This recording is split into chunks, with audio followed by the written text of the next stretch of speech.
गीता अध्ययन में आप सभी का स्वागत। जहां हम भगवत गीता के 9वें अध्याय को सर से जानने का प्रयास कर रहे हैं। कल हमने बहुत से शब्दों के अर्थ जाने पहले श्लोक के अंदर। सर को प्रणाम और निवेदन कि आज उससे आगे की चर्चा को शुरू करें। ओम वसुदेव सुतं देवं कंस चाणूरमर्दनम देवकी परमानंदम कृष्णं वंदे जगद्गुरुम। सभी को बहुत बहुत प्रणाम।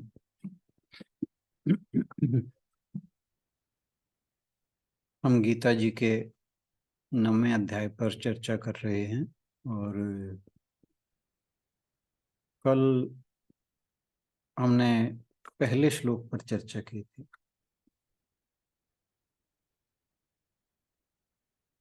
उसमें एक शब्द आया था असूया, रादर अनसूयवे, यानी असूया रहित।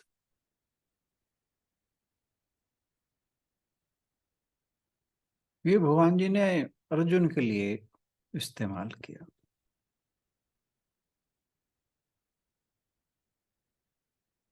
वो कहते कि ये जो ज्ञान विज्ञान है, जो गुह्यतम है, इदम तू ते गुह्यतमम,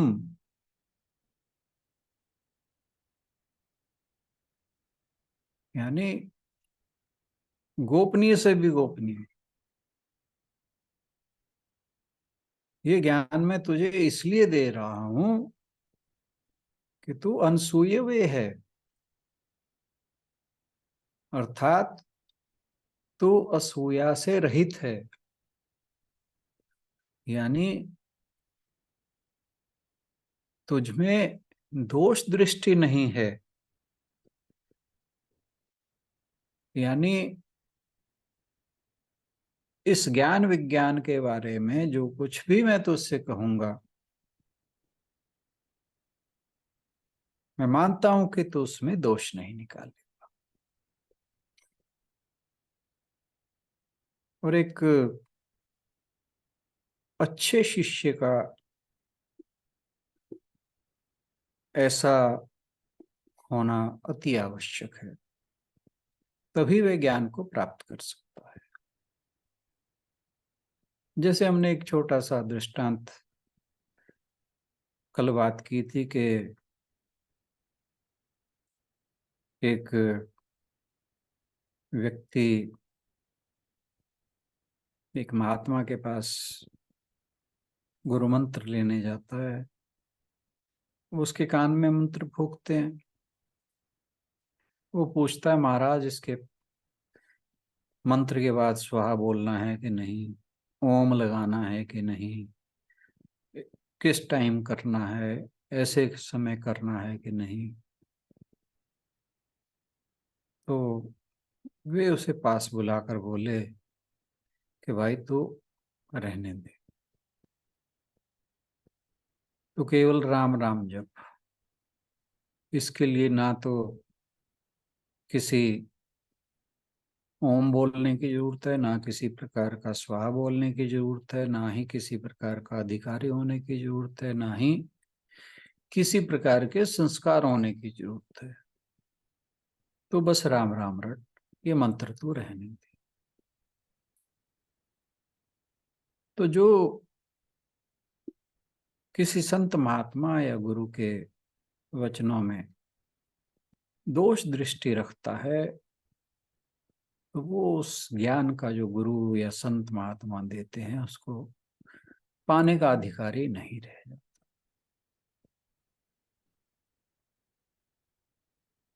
भगवान श्री कृष्ण बार बार गीता में ये बताते आ रहे हैं कि मैं जो ये ज्ञान गीता का अर्जुन को दे रहा हूं, वो केवल और केवल इसलिए दे रहा हूं कि ये इस ज्ञान को पाने का अधिकारी है।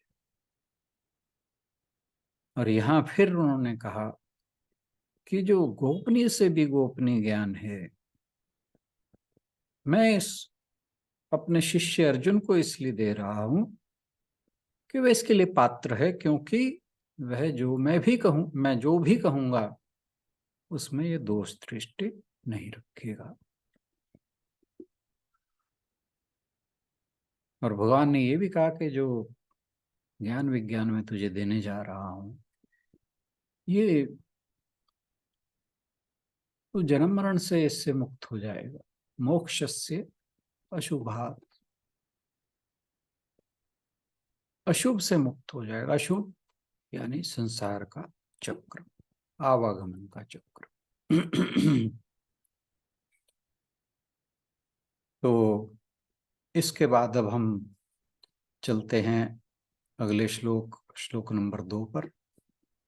आशु बहन से अनुरोध के श्लोक पढ़ दें, फिर हम इस पर चर्चा करेंगे।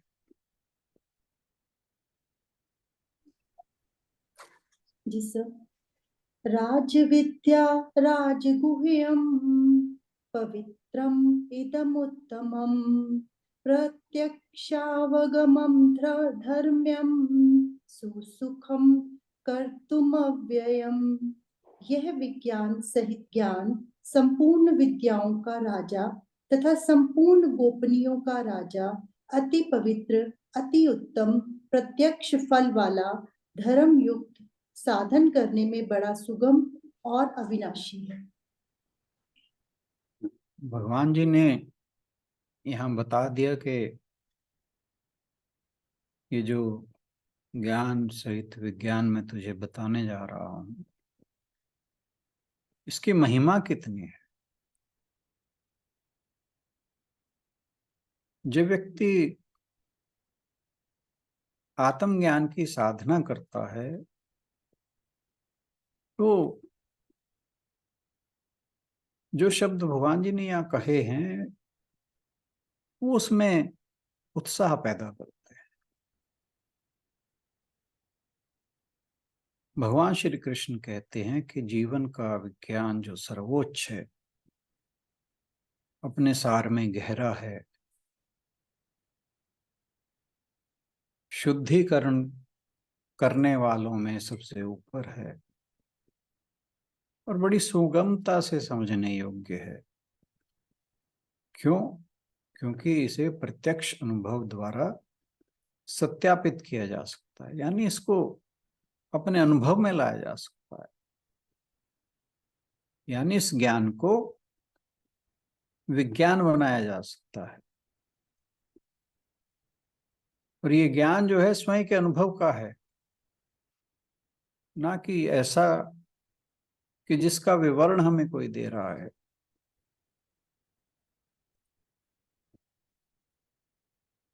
तो और साथ में ये अविनाशी है। जैसे ज्ञानेश्वरी में संत ज्ञानेश्वर लिखते हैं कि इस ज्ञान का एक विशेष लक्षण यह भी है कि जब यह एक बार हस्तगत हो जाता है, यानी जब एक बार हम इसे प्राप्त कर लेते हैं, तब फिर वह कभी हाथ से गंवाया नहीं जा सकता और ना ही उसका कभी माधुर्य ही कम होता है।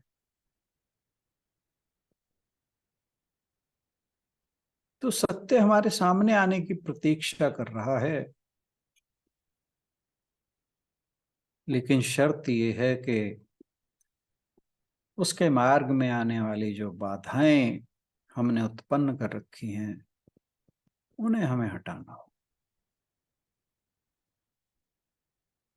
यहां हर शब्द बड़े गहरे अर्थ से भरा है। बहुत ही अद्भुत श्लोक है ये। इसमें पहला शब्द आता है राज विद्या,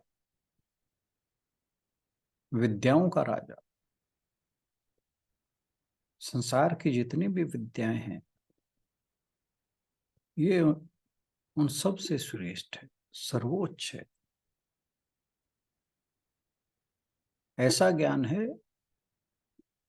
जिसका कोई सानी नहीं है। और विज्ञान यहाँ पर जो शब्द प्रयोग किया गया है, विज्ञान का अर्थ है उसे अपने अनुभव द्वारा सत्यापित और प्रमाणित करना, किसी के कहने पर नहीं। कि किसी गुरु ने कहा, किसी संत महात्मा ने कहा कि भाई ऐसा होता है, ऐसा हो जाएगा, नहीं। वेदांत की यही विलक्षणता है कि उसे ना तो किसी के बताने से, ना किसी के कराने से कुछ होता है, वह स्वयं का अनुभव है। जो व्यक्ति उसे अनुभव करता है, अपने अनुभव के द्वारा ही उसे सत्यापित या प्रमाणित करता है। किसी और के द्वारा सत्यापित किया हुआ ज्ञान हमारे किसी काम का नहीं, किसी और के द्वारा प्रमाणित किया हुआ ज्ञान हमारे काम का नहीं। किसी संत महात्मा ने, हमारे गुरु ने अगर आत्मज्ञान प्राप्त किया है तो उससे हमें कोई लाभ होने वाला नहीं। गुरु की, संत महात्मा की कृपा तो होती है, इसमें कोई संदेह नहीं, लेकिन इसका अनुभव तो हमें स्वयं ही करना हो। इसके लिए कोई आकर अनुभव करके हमें बता दे कि ये ऐसा है, ये पॉसिबल नहीं। तो वेदांत में इसलिए कहा जाता है here and now, you don't have to wait for death. बाकी बहुत से ऐसे पद्धतियां हैं, धर्म हैं,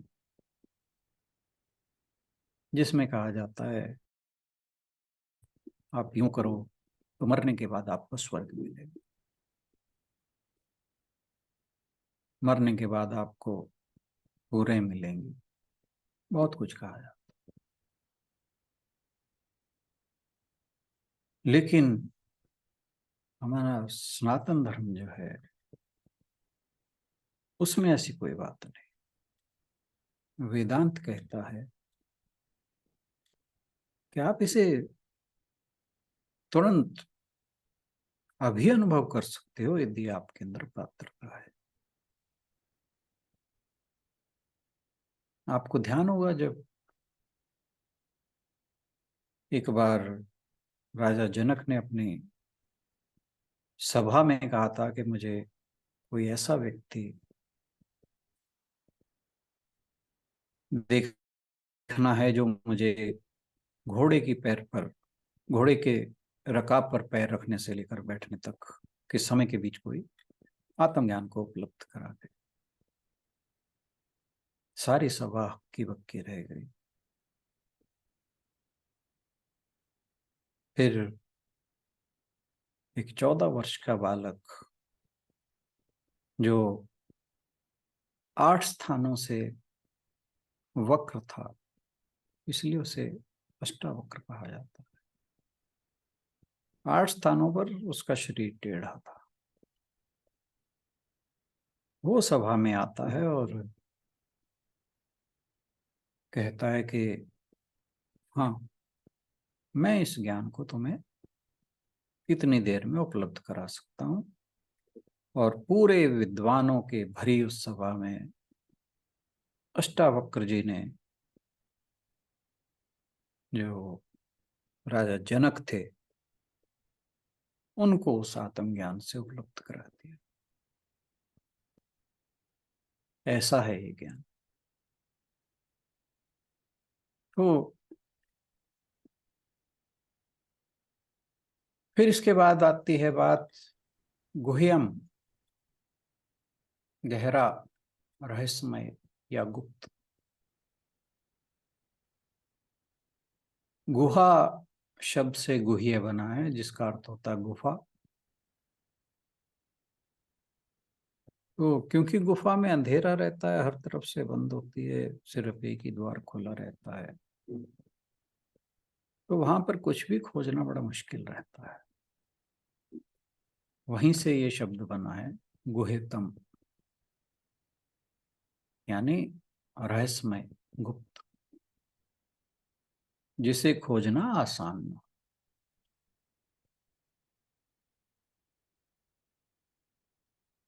तो ये ऐसा ज्ञान है जिसे पाने के लिए आपको गहराई में उतरना होगा।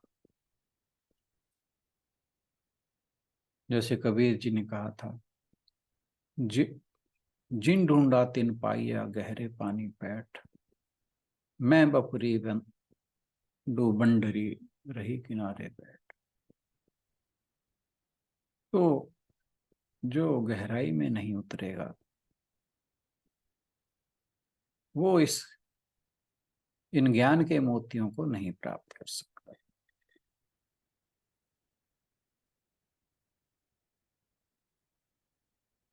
तो जो ब्रह्म ज्ञान है, जो सबका जन्म सिद्ध अधिकार है, इसी को राजविद्या कहा गया है। सभी इसके अधिकारी हैं और चाहे कैसा भी व्यक्ति हो, जाने अनजाने उससे और बढ़ रहा है। क्योंकि जैसा हमारे शास्त्रों में कहा जाता है कि अंततः हर व्यक्ति उस आत्मज्ञान को उपलब्ध होगा। तो हर व्यक्ति अपने समय से, अपनी चाल से, अपनी गति से उसी ओर चल रहा है।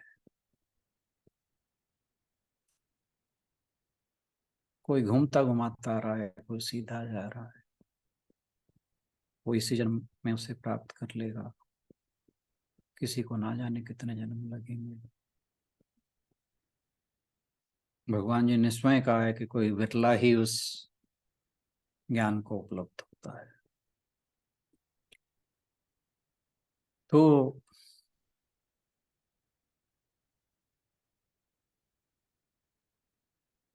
जैसे सभी लोग भोजन को प्राप्त करने में सक्षम है, शरीर के पोषण के लिए, क्या वे इसी प्रकार ब्रह्म ज्ञान को भी पाने के लिए पात्र हैं? तो ये इतना आसान भी नहीं, क्योंकि जो व्यक्ति हृदय से अशुद्ध है उसकी पहुंच वहां तक नहीं। मन की पवित्रता ही इसकी कसौटी है। इस दिव्य खजाने को वही लोग प्राप्त करेंगे जिनका अंतःकरण शुद्ध है, पूरी तरह शुद्ध है। लेकिन जिन्होंने अपने हृदय को अभी तक परिष्कृत नहीं किया है, शुद्ध नहीं किया है, जो लोग सांसारिक भोगों में लिप्त हैं, दुर्बुद्धि हैं, वो नहीं इसे समझ पाएंगे। उनके लिए ये रहस्य रहस्य ही बना रहेगा। उनके लिए यह विज्ञान एक सीलबंद किताब की तरह है।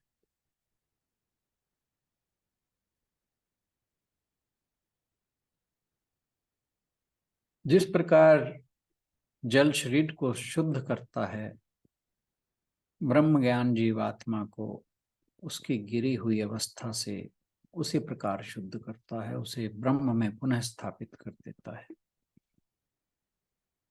कहा जाता है कि जो ब्रह्म का ज्ञाता है वो ब्रह्म ही हो जाता है। भले ही कोई संपूर्ण विद्याओं में पारंगत हो, लेकिन इस विद्या के बिना, इस राज विद्या के बिना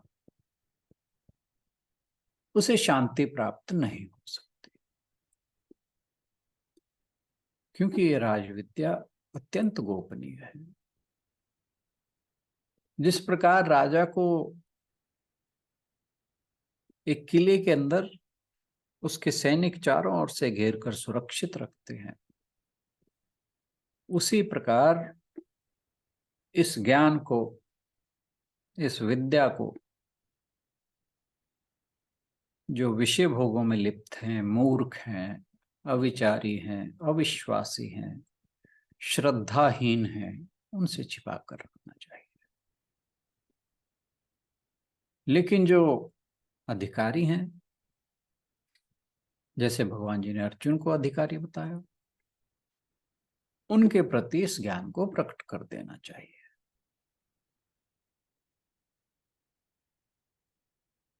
फिर आता है पवित्रम इदम उत्तमम। यह सर्वोच्च शुद्ध करने वाला है। ये जो ज्ञान है, ये ज्ञान पवित्र है, उत्तम है। प्रायश्चित के करने पर मनुष्य ने जो कोई एक पाप किया होता है, उसकी ही निवृत्ति होती है।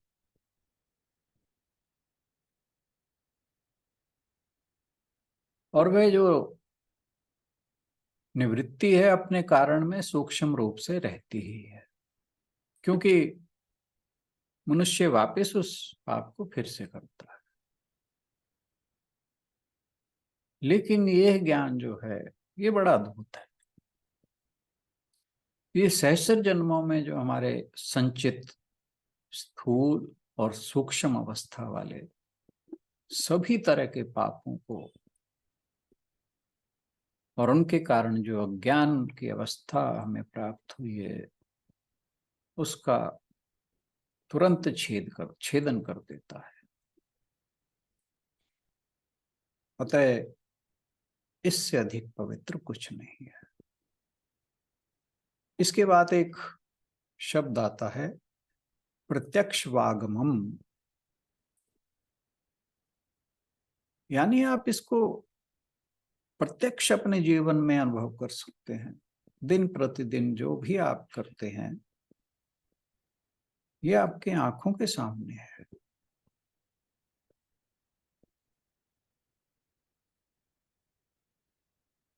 तो आत्म साधना में उत्साह उत्पन्न करने के लिए श्लोक में पूर्णता की प्रशंसा की गई।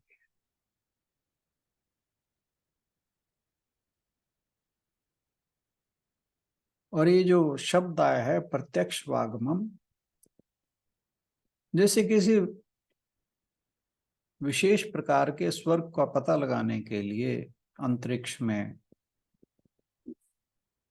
करोड़ों वर्ष करोड़ों प्रकाश वर्ष दूर जाने की आवश्यकता नहीं है। प्रत्यक्ष ये रहा, अपने अंदर की आंखें खोलो और इसे देखो, एकदम प्रत्यक्ष। अपनी रोजमर्रा की जिंदगी में, अपने रोजमर्रा की गतिविधि में आप इस सत्य को अनुभव कर सकते हैं। प्रत्यक्ष का यही अर्थ है।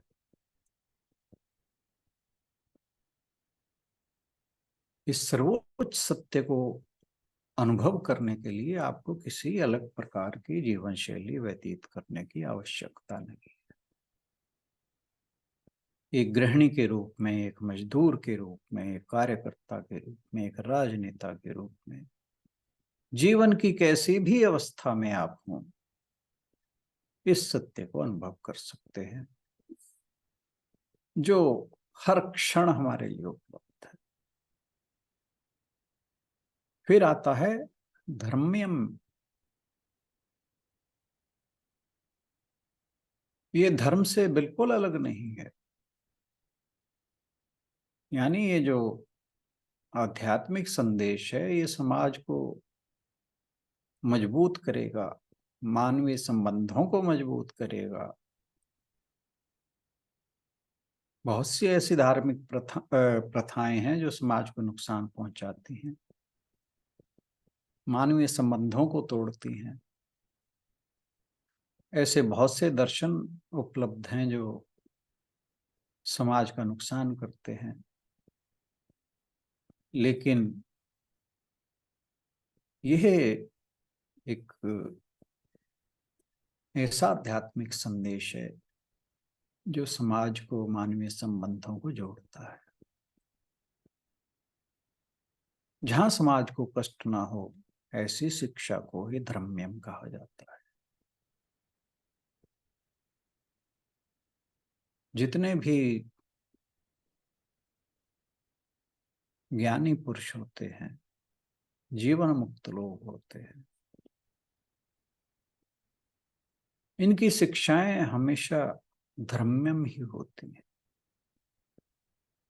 ये लोगों को जोड़ने का काम करती है। गीता में बार बार अमृतम यानी अमर होने के गुण के साथ इस धर्म्यम का उल्लेख किया गया है। 12वें अध्याय के अंदर हम इस विचार को अंतिम श्लोक के रूप में पाते हैं। भगवान श्री कृष्ण वहां कहते हैं, मेरी शिक्षा धर्म्यम और अमृतम दोनों है। यह आपको एक स्वस्थ समाज की इकाई बनाता है। साथ ही यह आपको अपने भीतर अमर उस परमात्म तत्व का अनुभव कराता है। इसीलिए यह शब्द आता है धर्म्यम और अमृतम। यह शिक्षा भगवान को अर्जुन को इसलिए दी जा रही है क्योंकि वह असूया रहित है।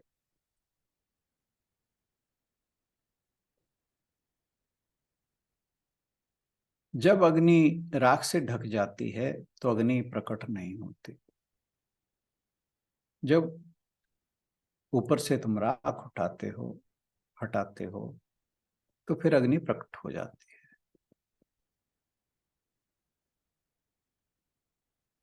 तो ये जो कहा गया है सुसुखम कर तुम,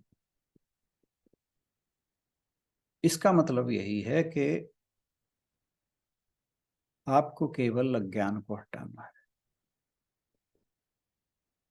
ब्रह्म विद्या दुर्लभ नहीं,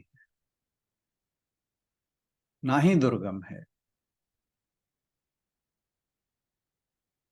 इसमें ना तो एकांतवास की जरूरत है, ना जब तप, यज्ञ, उपवास या आसन प्राणायाम आदि इनकी किसी की भी आवश्यकता नहीं है। हालांकि ये सब इस साधना के लिए सहायक हो सकते हैं, तो हम ये नहीं कह सकते कि ये गैर जरूरी है, लेकिन इनके बिना भी ब्रह्म विद्या प्राप्त की जा सकती है। एक जो ज्ञान योगी है उसको ध्यान के द्वारा केवल अंतःकरण की शुद्धि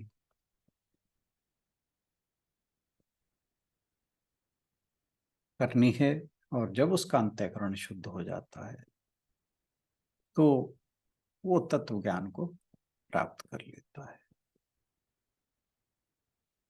तत्व ज्ञान की यह विशेषता है कि वह तत्काल मुक्ति प्रदान करता है।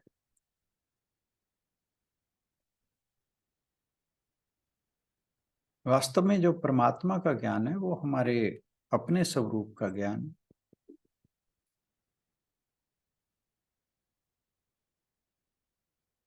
और ब्रह्म ज्ञान, इन दोनों को जैसे ही हम पाते हैं, हमारा जो जीवन है वो कृतार्थ हो जाता है। जीवन का लक्ष्य जो वो प्राप्त हो जाता है, जीवन सार्थक हो जाता है। फिर कहा परमात्मा का ज्ञान अव्यय है, क्योंकि परमात्मा अव्यय है तो उसका ज्ञान भी अव्यय होगा। यह कभी क्षीण नहीं होता।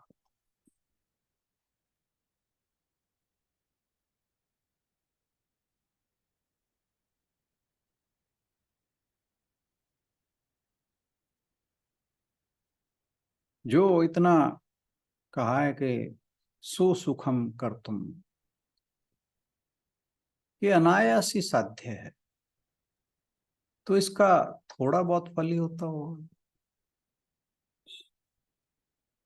पर इस पर भगवान कहते हैं नहीं, ऐसा नहीं है, ये अव्यय है। ये जो अनायास साध्य भी है, इसका भी फल अव्यय नहीं, सॉरी, व्यय नहीं होता, अक्षय फलदायक है। कर्म तो बड़े बड़े भी नाशवान फल वाले ही होते हैं। चाहे जितना मर्जी बड़ा कर्म करो, उससे जो भी फल मिलेगा वो नश्वर ही होगा।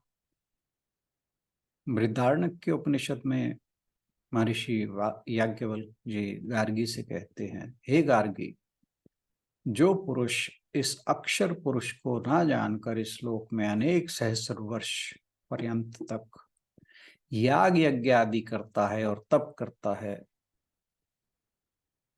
उसका वह सब कर्म नाशवान ही होता है, अंतवान ही होता है।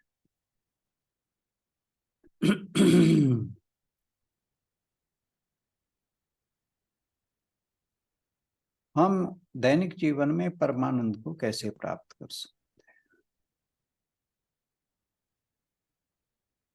आनंद को हम, बहुत से लोग जैसे शराब पीते हैं, नशीले द्रव्यों का उपयोग करते हैं, उनके माध्यम से भी क्षणिक आनंद मिल जाता है। लेकिन ऐसा आनंद खतरनाक है, शरीर के लिए हानिकारक है। लेकिन उस आनंद को प्राप्त करने की एक आध्यात्मिक विधि भी है, जिसे इस अध्याय में सिखाया गया है, उसे भक्ति कहा जाता है। जो लोग उस डिवाइन फॉर्म से, उस दिव्य से प्रेम करने लगते हैं, वह जो हम सबके भीतर है, मेरे में भी आपके में भी, अपना सर्वस्व उन्हें समर्पित करने के बाद जब हम आध्यात्मिकता का अभ्यास करते हैं, तब हम पूरे दिन परमानंद में रहते हैं। एक गृहिणी सुबह से शाम तक घर की कई गतिविधियों में काम करने के बावजूद भीतर से खुशी की भावना से भरी होती है। यह जो आनंद उसके भीतर आता है, वो भगवान की भक्ति से आता है, जिसे हमने अपने आध्यात्मिक अभ्यास से थोड़ा सा भी छुआ हो। एक क्षणिक स्पर्श भी उस जो परमानंद है उसकी हमें अनुभूति दे सकता है।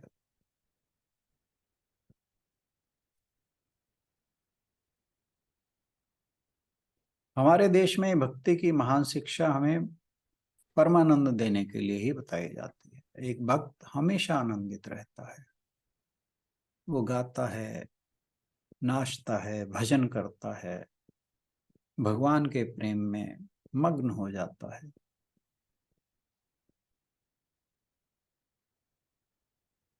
तो उसके दृश्य चरित्र में परिवर्तन आता है, दृष्टिकोण में परिवर्तन आता है, व्यक्तित्व में परिवर्तन आता है, क्योंकि एक महान सत्य के साथ हमारा क्षणिक अनुभव हुआ है।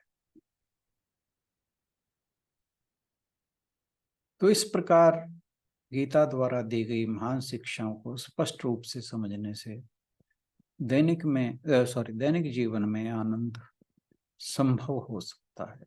गीता हम में से प्रत्येक को आध्यात्मिकता, आनंद के ऐसे केंद्र में बदल देती है कि जो ईश्वर आनंद स्वरूप हैं, जो आनंद की प्रकृति के हैं, हमें उस आनंद का स्पर्श मिलता है। तैत्तिरीय उपनिषद में आता है रसो वै सह, वह वास्तव में रस या आनंद है। वह यानी प्रभु भगवान। उस रस का थोड़ा सा हिस्सा इस दुनिया में हम सभी को बहुत खुश करता है।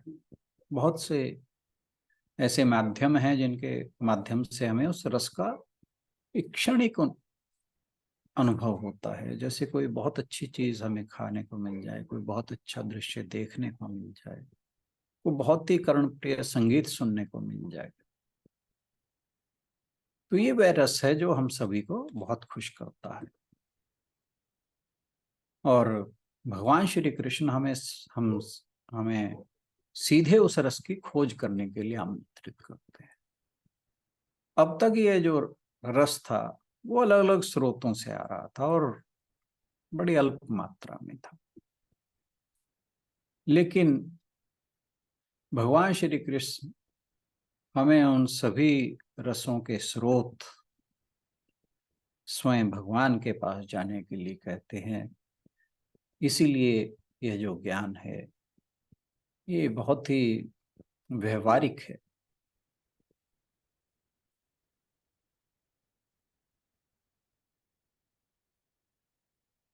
ग्यारहवें अध्याय के 55वें श्लोक में भगवान जी कहते हैं, मत कर्म कृन मत परमो मद भक्तः संग वर्जितः निर्वैरः सर्वभूतेषु यह स मामेति पांडव। अर्थात हे पांडव, जो मेरे लिए ही कर्म करने वाला है, मेरी ही प्राण है और मेरा ही भक्त है और सर्वथा आसक्ति रहित है, संग वर्जित है और प्राणी मात्र के साथ निर्वैर है, वह भक्त मेरे को प्राप्त होता है। बहुत ही अद्भुत ज्ञान विज्ञान है। एक छोटी सी कथा है, जैन कथा है। एक बार जैन गुरु जो थे रिंझाई, वो अपना काम करने में मस्त थे। एक व्यक्ति उनके पास आता है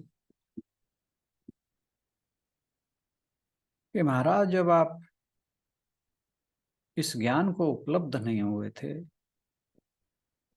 तब आपका जो आचार विचार व्यवहार था वो कैसा था? तो वो कहते हैं कि मैं कुएं से पानी लाता था पीने के लिए, जंगल से लकड़ी लाता था, जब भूख लगती थी तो खाना खा लेता था और जब नींद आती थी तो मैं सो जाता था। कहते अच्छा, फिर जब आप इस ज्ञान को अब उपलब्ध हो गए हैं तो अब क्या करते हैं? वो कहते मैं कुएं से पानी लाता हूँ, जंगल से लकड़ी लाता हूँ, भूख लगती है खाना खा लेता हूँ और जब नींद आती है सो जाता हूँ। तो कह रहे बड़े आश्चर्य की बात है, इसमें कुछ परिवर्तन कहाँ हुआ? कहते नहीं, परिवर्तन है। कहते क्या? कह रहे पहले जो कुछ भी मैं करता था वो सब नींद में होता था, अब जो कुछ भी होता है वो मैं सजग होकर करता हूँ। यही इस ज्ञान की विशेषता है।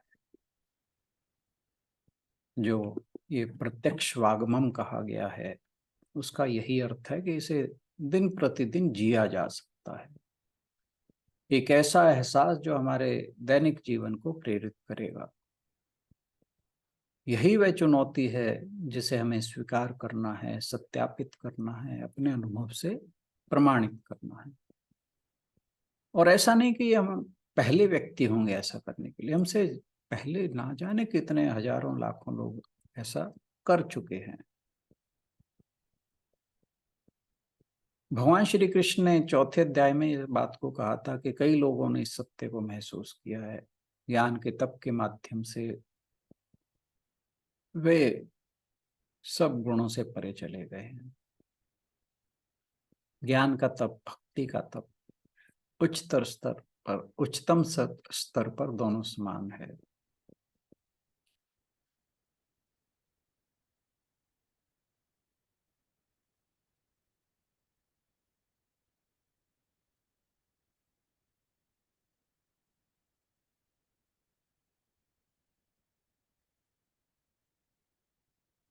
जो लोग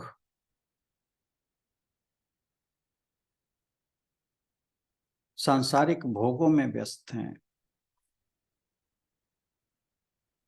जिन्हें यह समझ नहीं है, इस ज्ञान को नहीं प्राप्त होते हैं, वो जो भी जीवन जीते हैं दिन प्रतिदिन, मिनट दर मिनट, बिना कोई भी दूरदर्शिता के, बिना किसी लक्ष्य के, जिनकी सारी जीवन की क्रियाएं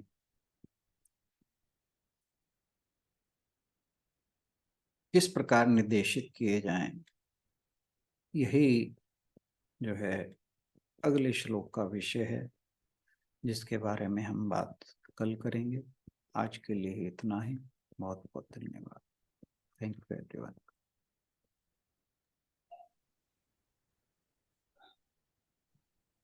धन्यवाद राणा सर।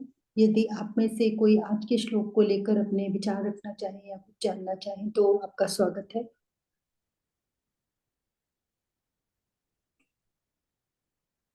अब से सेशन एग्जैक्ट 6:30 स्टार्ट हो जाया करेगा, तो सभी से निवेदन कि कृपया समय पर ज्वाइन करें। चलिए फिर इसी के साथ समापन किया करते हैं। ओम पूर्णमदः पूर्णमिदं पूर्णात् पूर्णमुदच्यते पूर्णस्य पूर्णमादाय पूर्णमेवावशिष्यते। ओम शांति शांति शांति। हरि ओम। सभी को बहुत बहुत प्रणाम और आज के सत्संग में आने के लिए बहुत बहुत धन्यवाद। Thank you. सभी की ओर से राणा सर का भी बहुत बहुत धन्यवाद। कल मिलते हैं श्लोक 3 के साथ। Thank you everyone.